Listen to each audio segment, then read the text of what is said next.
anunciar, bueno, primero que Fabio me haya pedido anunciar, para mí es un honor, y después me da mucho gusto hacerlo, el programa que tenemos preparado para hoy. Primero va a haber una conferencia por el doctor Arturo Argueta Villamar, con el tema 25 años de la AM. Después vamos a tener una presentación en formato de mesa redonda con los expresidentes de la AM. Y después de esto se podrá interactuar con los expresidentes a través de una serie de preguntas, tanto del público como del moderador, dice el programa. Espero que nada sea del público. Y bueno, sin más preámbulo, más que bienvenirles, le dejo la palabra a Arturo. Muchas gracias.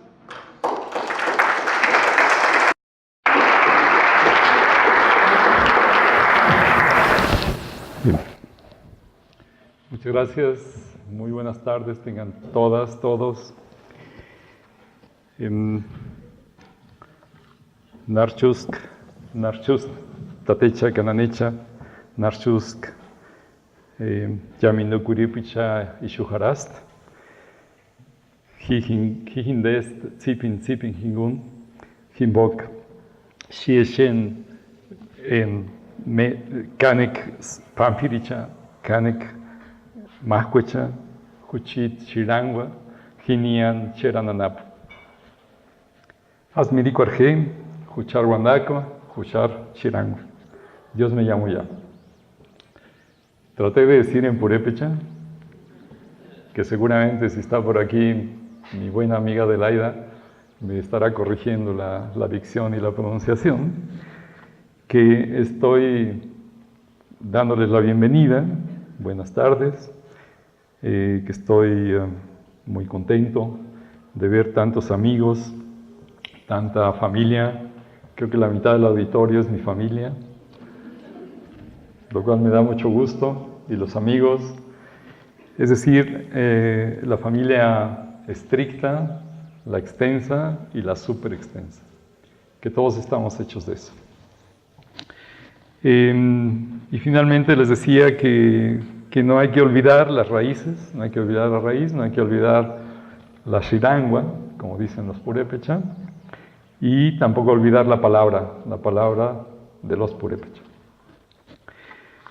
Pues vamos a empezar esta plática sobre la Asociación Etnobiológica Mexicana que nos han pedido hacer los miembros del comité organizador y los de la Asociación Etnobiológica Mexicana.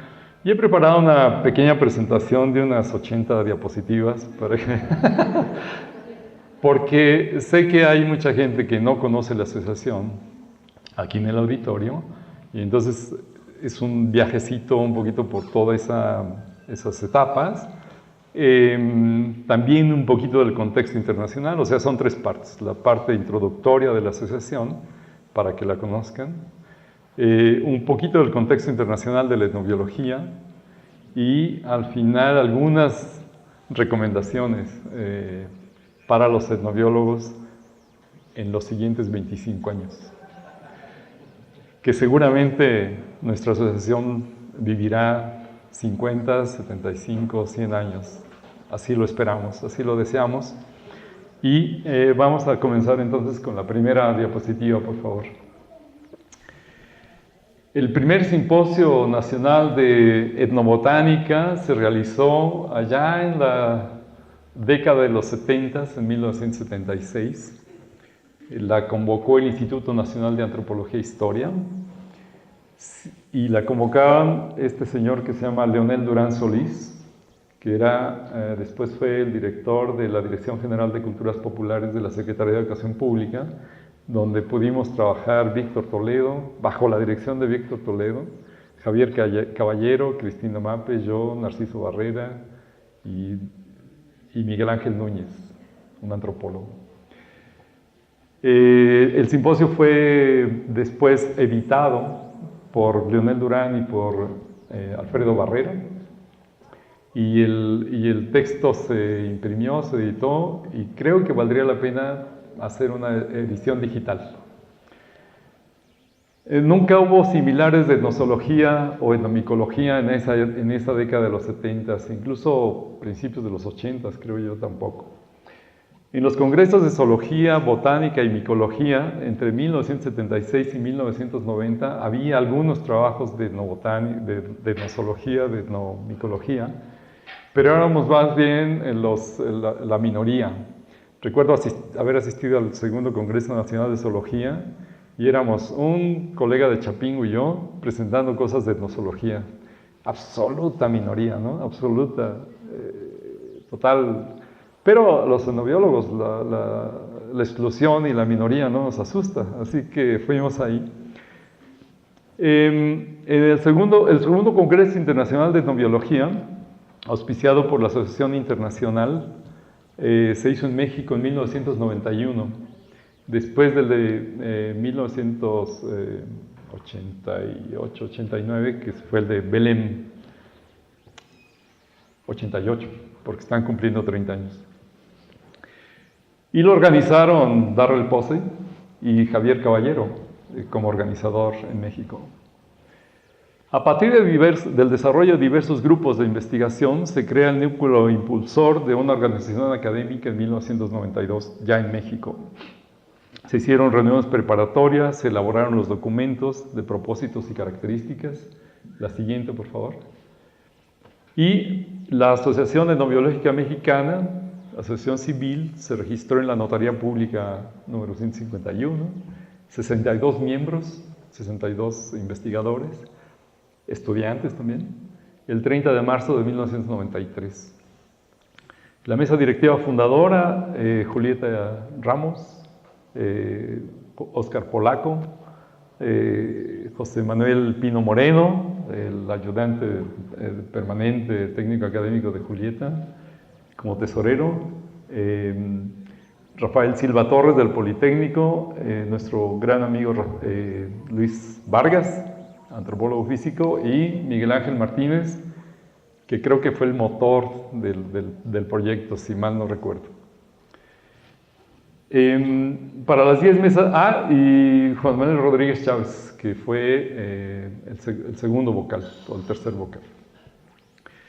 Para las 10 mesas directivas siguientes, ver la página. Se ha tratado de que se integren de manera interinstitucional y multidisciplinaria. Este era nuestro logo en el nacimiento de la asociación. El nuevo es el que vieron al inicio del proyecto. Blanco y negro, todo con todo, barroco, ¿no? Muy abigarrado, muy interesante, pero no se distinguía mucho. Alguien lo calificó como el logo de las raquetitas, y era que son unos gladiolos de nopal que están ahí en el centro y pues no parecen gladiolos de nopal. En fin, el que sigue, por favor. Esos fueron los congresos. Toluca, el primero, el 94. Creo que ahí estuvo Ramón Mariaca. Bueno, estuvimos muchos, supongo, ¿no? Cuernavaca, el 96, seguramente Monroy fue el que lo llevó para allá, sin duda. Oaxaca, en el 98, ya seguramente Marco Antonio Vázquez Dávila. Huejutla, Hidalgo, ahí no recuerdo bien quién fue la presidencia. Sol de Mayo, Mejenes, exactamente, sí, eso. Luego el de Texcoco, seguramente Emma Estrada, seguramente. Xochocotlán, Oaxaca, nuevamente Marco y Gladys Manzanero, me parece. Pachuca, Hidalgo, Ángel Moreno, por aquí está, por acá anda.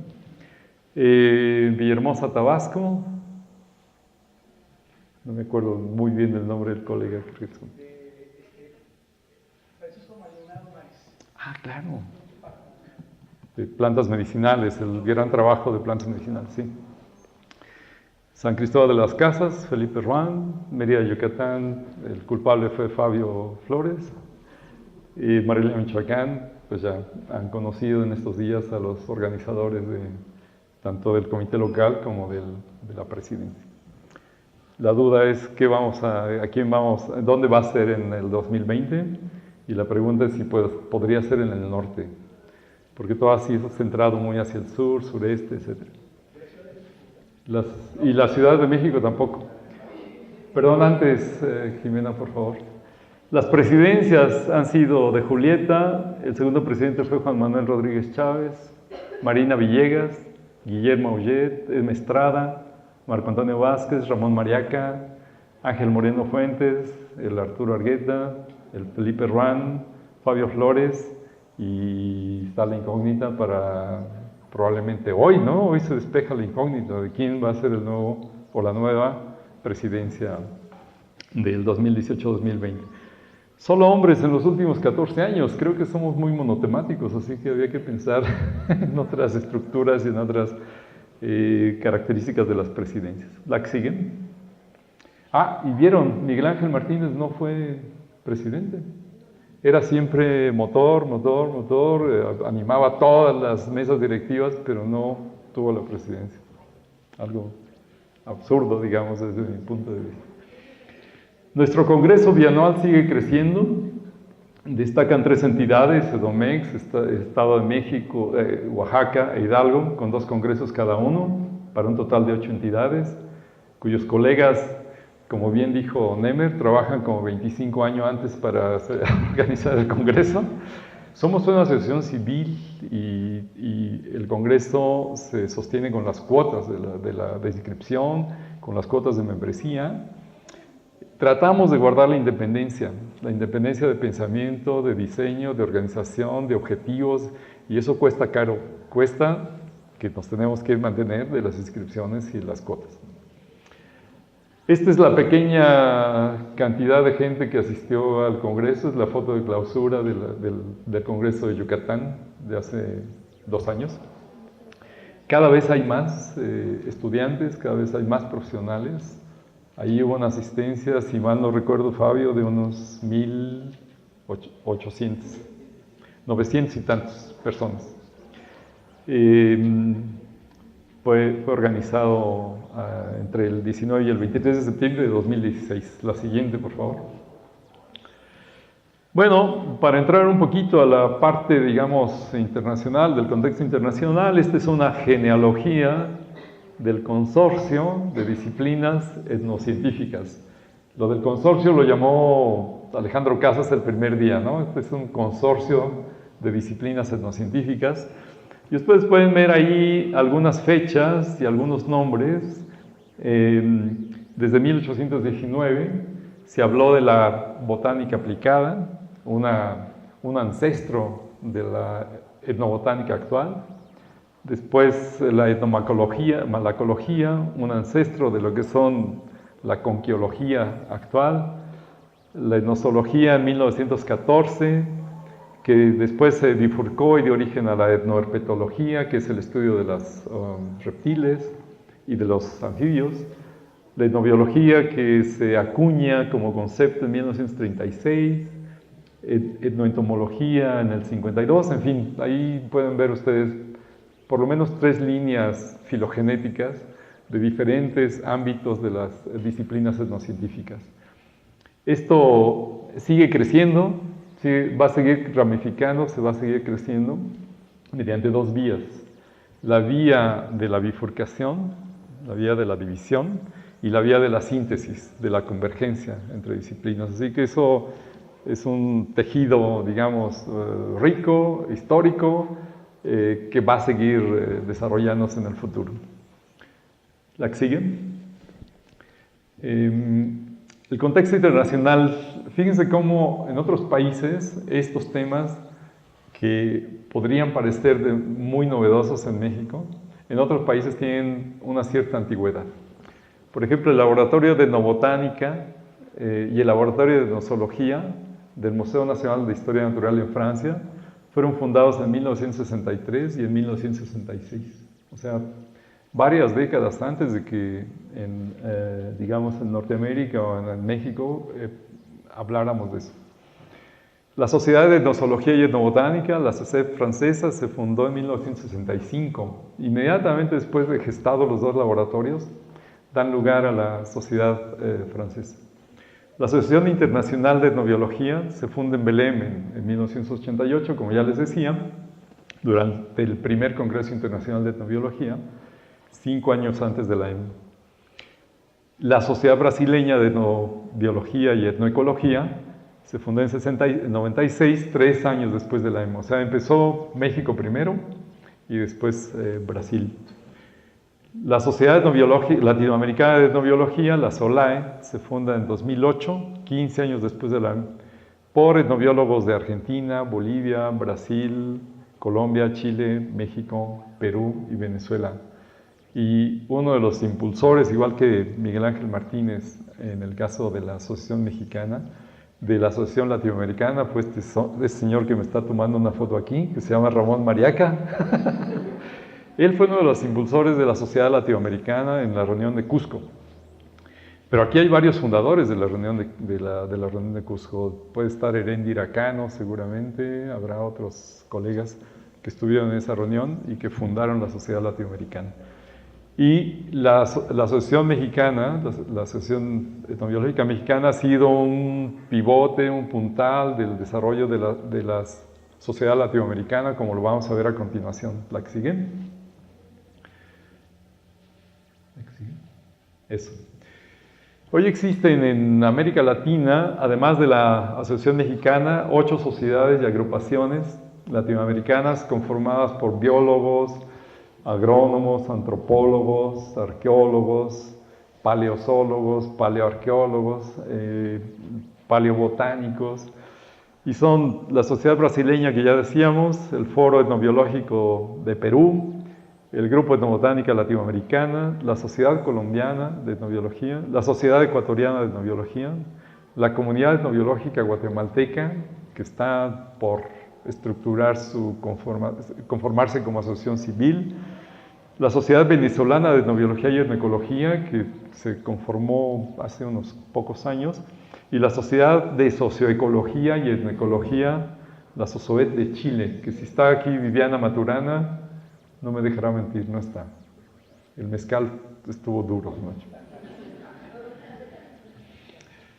Esta es la foto del 5º Congreso Latinoamericano y 2º Congreso Ecuatoriano de Etnobiología, que se desarrolló en Quito, Ecuador, el año pasado. ¿La que sigue?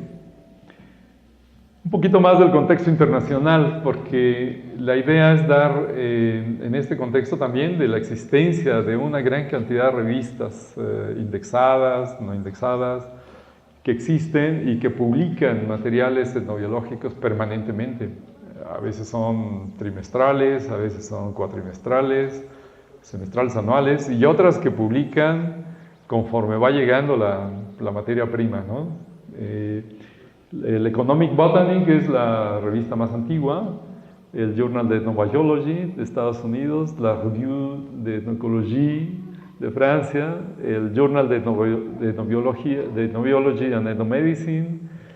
Brasil ha sido en ese sentido muy interesante porque se ha lanzado con varias revistas, porque tiene una gran producción, no solo surten el mercado externo, sino que también alimentan sus propias revistas, y es el Journal de Conservación and Ethnobiology, Etnociencia, que es más reciente, y Etnobiología de México.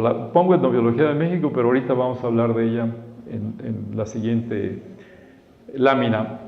Similares en la antropología, la agroecología, la historia, la paleontología, donde se publican artículos sobre temas científicos, son 2 revistas de relevancia internacional. Están bien rankeadas, pero sobre todo están muy prestigiadas en el asunto de la dictaminación, que son la revista de la Sociedad de Americanistas. Es una de las revistas además más antiguas del mundo, desde 1875, y publica artículos sobre etnociencia, etnobiología, etnoecología.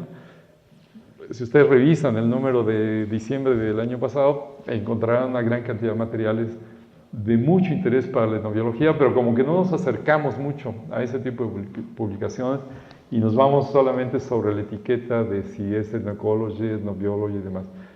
Todas estas revistas publican el Journal del Royal Institute of Anthropological Institute de Inglaterra, publicado desde 1901, también tiene una gran cantidad de material de mucho interés.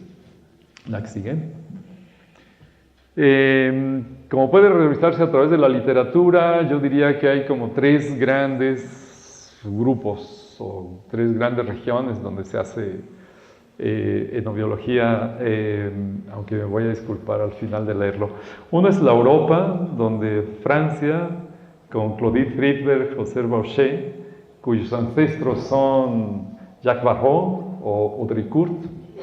En Inglaterra, Roy Ellen, cuya filogenia remite a Raymond Firth, el antropólogo económico, o el que hace economía antropológica.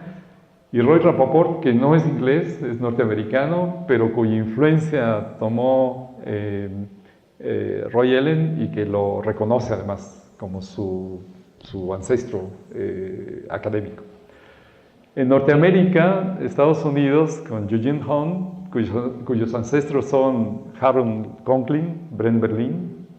En Canadá, México, Pierre Bocage y el taller de tradición oral, que han realizado una labor muy callada, a veces poco conocida, en la Sierra Norte de Puebla. Pierre Bocage publican en inglés, en francés, en español y en náhuatl. Es uno de estas personas que quebecois, venida a México, aprendió el náhuatl muy rápidamente y publican en los 4 idiomas, no exactamente en los 4 idiomas el mismo artículo, pero en los 4 idiomas en diferentes artículos. En América Latina, México, sería difícil aquí poner los nombres de quiénes, pero Alejandro Casas adelantó bastante en ese sentido en su ponencia del primer día. Yo reconocería ancestros como Maximino Martínez, Maldonado Kerdel, Efraín Hernández Xolocotzi, Víctor Toledo, por supuesto, que está aquí. En Bolivia, Martín Cárdenas. En Ecuador, Eduardo Estrella y Plutarco Naranjo. En Argentina, Pastor Arenas. En Colombia, Víctor Manuel Patiño. En Brasil, José Geraldo Márquez. Y en Cuba, Juan Tomás Roig Mesa. Y nos faltan muchos otros. Hay una cantidad de gente en América Latina que sentó las bases de la etnobiología, de la etnobotánica, de la etnozoología desde los años 30, 40 y 50. Que uno debe recurrir nuevamente a sus obras porque son minas de oro, bueno, minas de jade, como diríamos en mexicano. La que sigue. Regresando a la EM, la revista Etnobiología fue fundada en 2001, es cuatrimestral, es coeditada por la Asociación Etnobiológica Mexicana y la Sociedad Latinoamericana de Etnobiología. Actualmente salió en abril de este año el volumen 16, el número 28. Su editor fundador es aquel señor que está allá, Ángel Moreno Fuentes, que se le ocurrió la brillante idea de fundar una revista como parte de la sociedad. Y los editores en jefe han sido Marco Antonio Vázquez Dávila, después de Ángel, Juan Manuel Rodríguez Chávez y Rafael Monroy, Eduardo Corona Martínez y actualmente Pepe Blancas. Hubo apoyos de la red temática de patrimonio biocultural entre 2010 y 2013 y entre 2015 y 2017, y van a ver el efecto de eso ahorita en la siguiente lámina. Veníamos de 2001 a 2009 prácticamente publicando un número por año, era casi un anuario, digamos, no era una revista periódica seriada. Y fíjense cómo de 2010 a la fecha se han sacado 3 números por año, más suplementos, o sea, se volvió una revista regular que puede acceder a indexación, que tiene, digamos, una formalidad para los autores, pero una formalidad también para los lectores. Pasamos de lo que era una revista impresa, que es muy complicado difundirla, circularla y demás, a una revista digital, a partir también del número 10. Y buena parte de eso fue debido al apoyo de la red de etnoecología y patrimonio biocultural que encabezó Víctor Toledo, que también está aquí. Y bueno, en cada número hemos agradecido ese gran apoyo que permitió justamente formalizar la revista y darle un carácter periódico. Y además se publicaron 4 suplementos a lo largo de ese tiempo. Ahora Pepe Blancas, platicábamos ayer, tiene la genial y buena tarea de darle continuidad a ese esfuerzo, y creo que lo va a hacer muy bien porque tiene un gran interés en que esta revista incluso supere las condiciones que actualmente existen. Ha conformado un equipo y demás, y yo creo que eso le va a dar una siguiente etapa a la revista muy buena. La que sigue. Estas son algunas de las portadas. Ustedes, la revista, en el mundo muchas revistas cobran por imprimir y cobran por leerlas. Entonces hacen doble negocio, hacen negocio con los autores y hacen negocio con los lectores. Nuestra revista es absolutamente, no cobra por editar y no cobra por leerla. Eso se mantiene otra vez porque somos una asociación civil, porque es de libre acceso y porque queremos mantener la independencia y queremos mantener los objetivos que se ha planteado desde un principio. Entonces, digital desde 2011-2018 y está indexada y va a ser más indexada todavía en los próximos años, seguramente. La que sigue. Además, se han editado algunos libros y folletos en la asociación. El primero fue el de Marco Antonio Vázquez Dávila, que se llamó, del 99, La etnobiología en México, reflexiones y experiencias, que es no conseguí la portada de ese número porque no está además en la página, no lo encontré por ningún lado. No es queja, pero no puedo poner la portada. El segundo fue este que se llama Sistemas Biocognitivos, que lo editó Ángel Moreno. Uno que editó Aurora Montúfar sobre palinología. Y este que editamos posteriormente, que se llama Los Clásicos de la Etnobiología en México, que también es en línea también. Estos dos que están acá abajo son la primera versión y la última versión del Código de Ética de la Sociedad Latinoamericana de Etnobiología, que lo trabajamos en los últimos 4 años y que se aprobó en la reunión de Popayán. ¿Cierto, verdad? De Popayán. Hay todo. No se asusten. Un poco más por aquí. Se han editado 2 libros digitales. Uno es el homenaje a Montserrat Gispert, que se hizo que está aquí y que se hizo en San Cristóbal de las Casas, Chiapas. Y el otro es el homenaje a Julieta Ramos Elorduy, que se hizo en ese mismo momento. Y el homenaje a Arturo Gómez Pompa no está en la página, pero está en la página de Arturo Gómez Pompa. Así es la vida, ¿no? Sí, hay que hacer un link, exactamente. Bueno, estas son algunas publicaciones tipo libro, ¿no? Y folleto. La que sigue. Un elemento importante, interesante de las nuevas actividades de la Asociación Etnobiológica Mexicana son los seminarios permanentes y los simposios, y los cursos y los diplomados. 2 de los seminarios que en este momento están incluso en este momento funcionando son el organizado conjuntamente por el CICI, el Centro de Investigaciones Científicas de Yucatán, y el CEPSIS y la UNAM en Mérida, Yucatán. Fabio Flores, María Teresa Pulido y Adam Selen son los organizadores de esto, y como ustedes pueden ver es un programa anual, es un programa de seminarios cada mes. El otro es el organizado conjuntamente por Ecosur, Simsur, UNAM y la Facultad de Ciencias Sociales de la UNACH.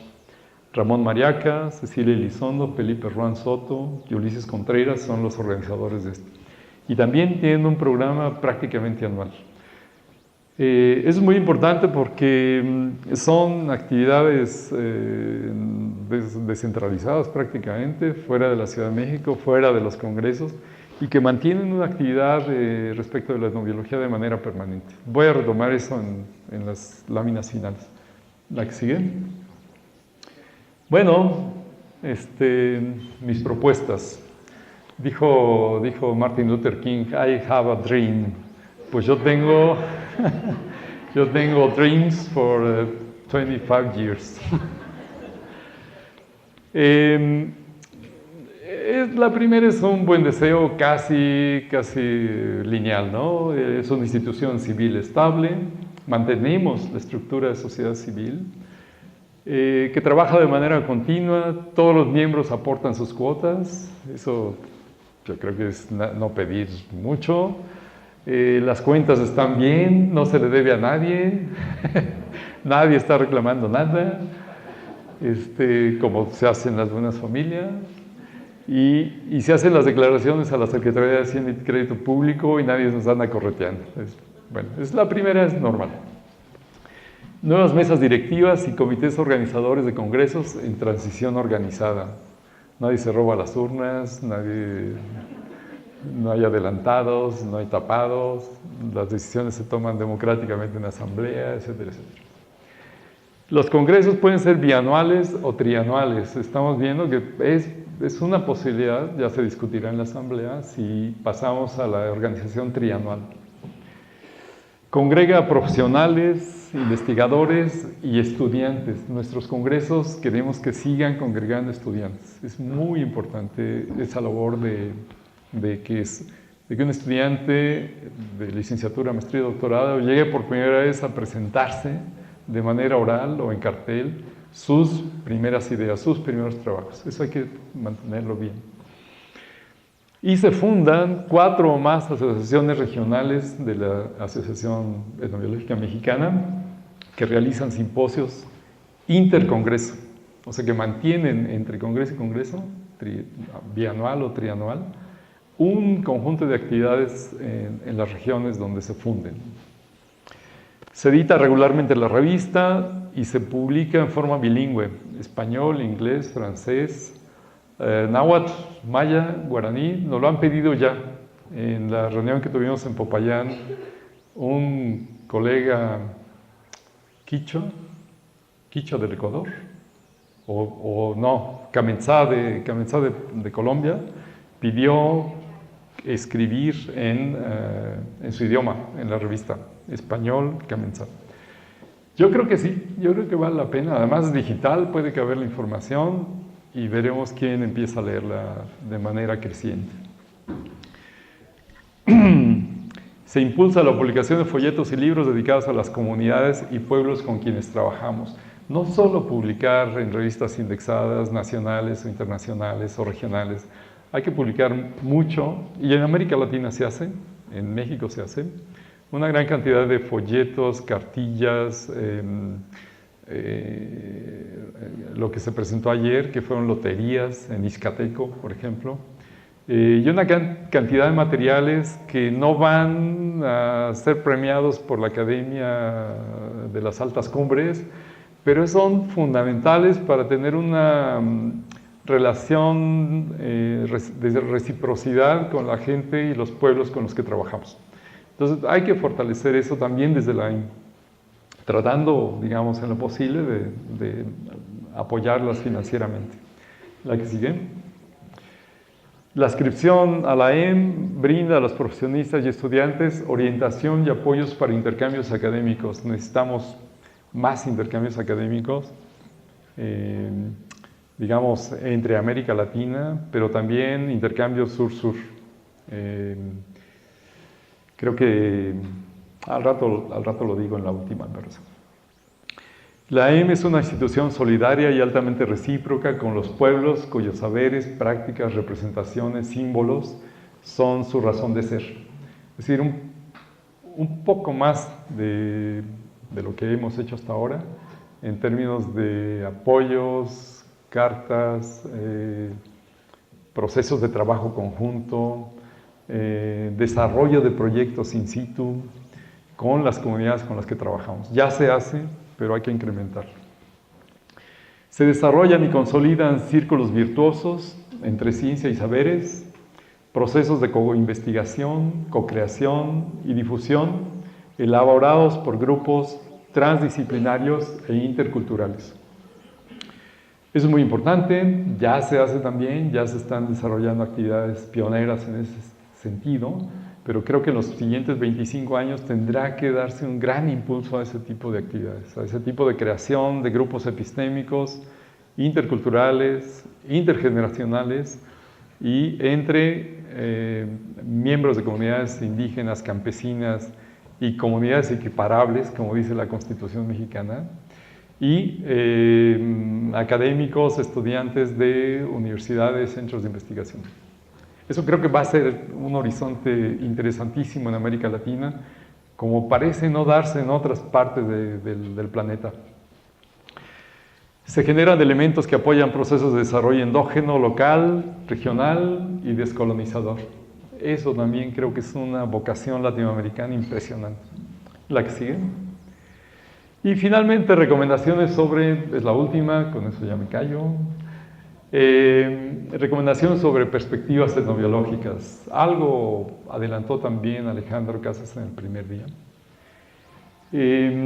Creo que necesitamos ponerle un gran esfuerzo a las teorías, al desarrollo teórico, no solo metodológico. Me parece que hay una buena cantidad, y muy bien, qué bueno, manuales, técnicas de formas de encuesta, de recolecta de información, etcétera, etcétera. Hay mucho de metodología y qué bueno. Pero falta también un esfuerzo teórico más amplio, más colectivo, para anticipar hechos. No sé si para predecir hechos como lo hacen las otras disciplinas más de las ciencias duras, pero sí para anticipar hechos sobre la base de perspectivas. Sin duda un elemento que hace falta, y quizás hay gente que lo hace, hay gente que no, estancias de largo plazo, en comunidades, en las regiones, en los pueblos con los cuales trabajamos. Muchas veces nos dicen, no, ya llegó, ya se va, ¿verdad? No, más tiempo de convivencia, de trabajo, y eso implica también el quinto punto, aprendizaje de los idiomas con la gente con la que trabajamos. No se olviden, en todo el continente, en toda América Latina, el español es una lengua colonial. Y cuando preguntamos en español, estamos ejerciendo un proceso colonial. Y lo que estamos esperando que nos contesten puede ser que no sea exactamente lo que queremos que nos contesten, porque estamos hablando un idioma de carácter colonial. Entonces necesitamos aprender el idioma, manejarlo. A mí me dio mucho gusto oír a Pierre Bocage, quebecois que habla francés e inglés, contar chistes en náhuatl a la gente de San Miguel Sinacapan y que los de San Miguel Sinacapan se rieran. O sea que sí le entendieron. Sí le entendieron. Dice Olga Lucía, es que no le entendieron. No. Habla perfecto. Habla perfecto. Es un ejemplo, digamos, que nosotros deberíamos como imitar, ¿no?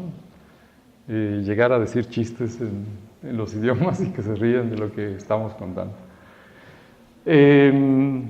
Trabajos de largo plazo, estudios comparativos. Creo que nos faltan estudios comparativos dentro de México, fuera de México. La etnobiología es por su raíz tanto biológica como etnográfica, viene de dos disciplinas comparativas, ¿no? Entonces, la necesidad de esos estudios son muy importantes y tiene que ver con el siguiente después de aprendizaje de idiomas, el impulsar los diálogos sur-sur. Tenemos, no sé si contadas excepciones o ninguna.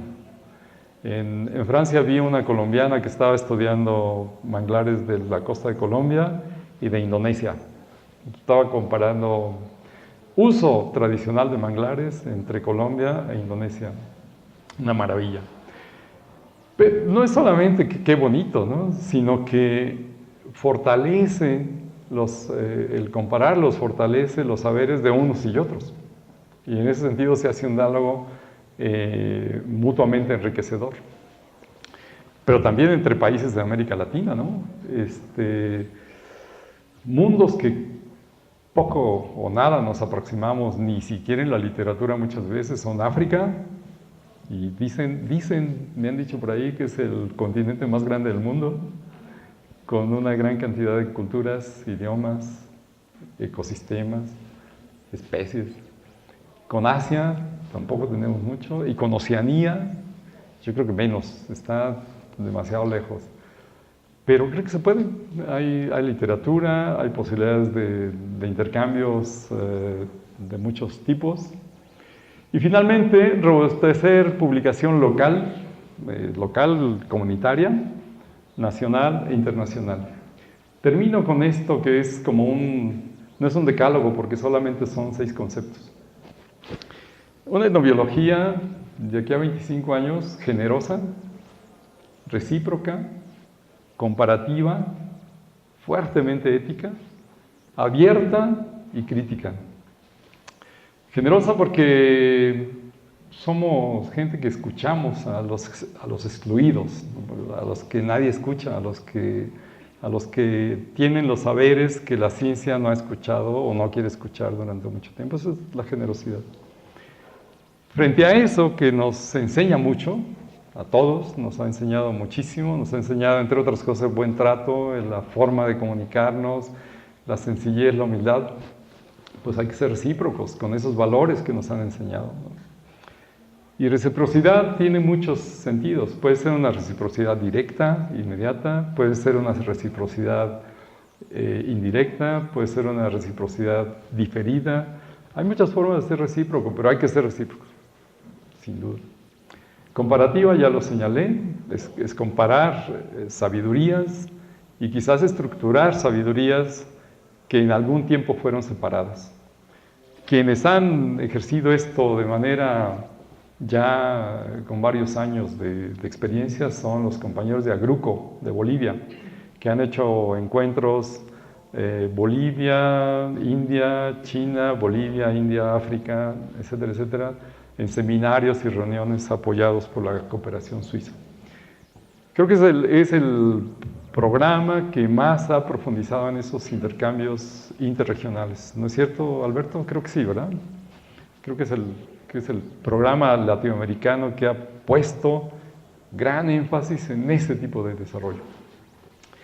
Ética, ética, no podemos sino tener una conducta muy correcta, clara, abierta, declarativa también. Si uno va, como dice el código de ética, con la camiseta de un laboratorio a hacer bioprospección, pues hay que decir, yo vengo de un laboratorio a hacer bioprospección. Si no es así, decirlo claramente, vengo de la EM, nadie me paga y estoy haciendo una investigación con ustedes para fortalecer un proyecto local. Hay que decirlo también. Abierta, porque necesitamos más interdisciplina y más transdisciplina. Es decir, la apertura de la etnobiología, una vez que se gestó interdisciplinaria, se ha seguido abriendo cada vez más y eso la enriquece. No se trata de abrirse por abrirse o de hacer una asamblea de disciplinas para desarrollar un proyecto. Se trata de fijar el objetivo, se trata de fijar cuál es el tema a trabajar y entonces desarrollar el conjunto de disciplinas que nos va a servir para abordarlo. Ante crítica, tenemos que ser críticos con los que hacen lo otro, con los que hacen la imposición, con los que hacen la disciplina ortodoxa, que no admite otros saberes. Tenemos que ser críticos con los que quieren sembrar transgénicos en el centro de origen del maíz en México, o que quieren sembrar papas transgénicas en Perú, Bolivia, los Andes en general, Ecuador. Tenemos que ser críticos con eso también. Pues creo que... A ver. Bueno, Dios me llamo ya, Tlazocamacte, Paucu, Mateterobá, Yamedí, Yospahar, Pashi. Muchas gracias.